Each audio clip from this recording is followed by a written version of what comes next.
शहर के एक आलीशान अपार्टमेंट में रहने वाली माया को ब्लाइंड बॉक्सेस इकट्ठा करने का बहुत शौक था। एक दिन उसे एक पुराना लकड़ी का डिब्बा मिला जिसमें एक अजीब सा लबुबू था। उसके दांत सामान्य से ज्यादा नुकीले थे और उसकी आंखें कांच की नहीं बल्कि असली लगती थीं।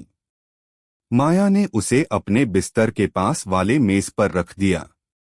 पहली रात दबी हुई आहटें। रात के करीब 2 बजे माया की नींद खुली।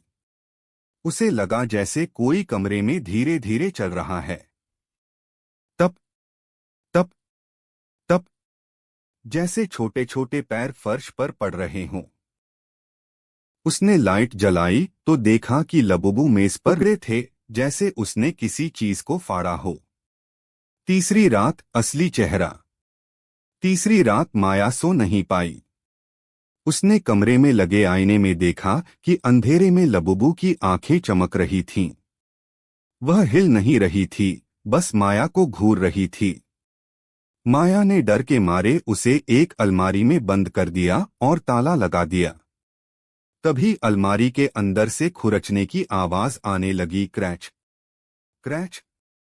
अचानक माया के कान के पास एक बहुत ही पतली और तीखी आवाज आई।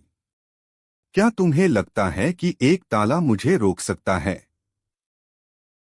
माया झटके से मुड़ी, लेकिन वहां कोई नहीं था। उसने जब अलमारी देखी तो लकड़ी अंदर से कटी हुई थी। लबुबू बाहर था।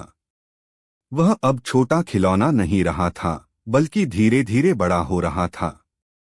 उसके आरी जैसे दांत अब असली हड्डियों को चबाने और उसकी आंखों में एक अजीब सी तृप्ति थी।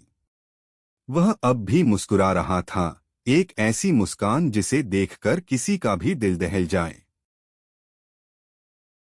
माया के गायब होने के कुछ हफ्तों बाद उस अपार्टमेंट को सील कर दिया गया।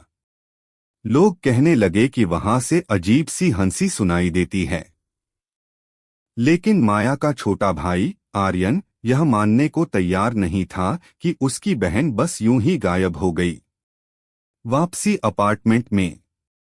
एक रात आर्यन चुपके से पुलिस की सील तोड़कर अपार्टमेंट के अंदर दाखिल हुआ।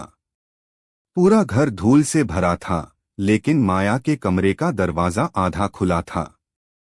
जैसे ही आर्यन अंदर गया, उसकी नजर उसी कुर्सी पर पड़ी।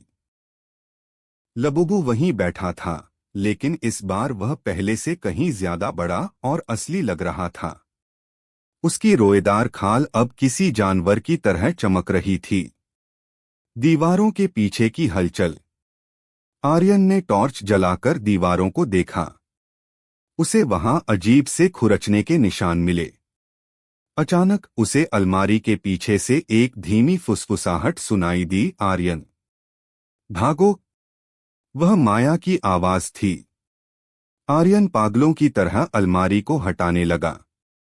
अलमारी के पीछे दीवार में एक छोटा सा गहरा छेद था जो किसी दूसरी दुनिया में खुलता हुआ लग रहा था। लबुबू का असली रूप। तभी कमरे का तापमान एकदम गिर गया।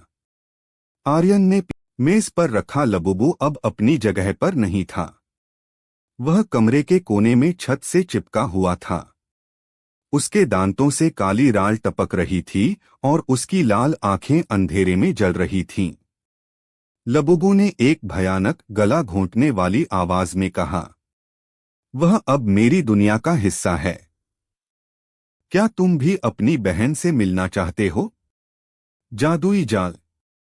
इससे पहले कि आर्यन कुछ कर पाता, लबुबू ने हवा में अपनी उंगलियां घुमाईं और कमरे की परछाइयां लंबी होकर आर्यन के पैरों को जकड़ने लगीं।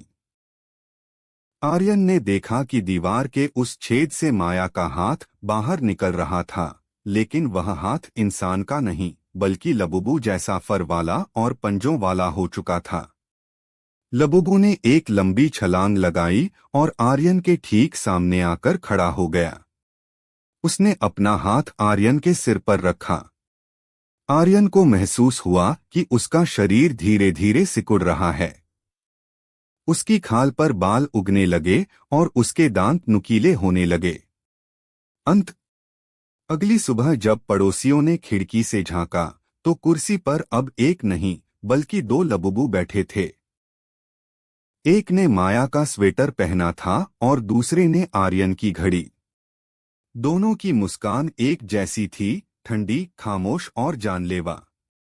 पूरा अपार्टमेंट अब खाली था, सिवाय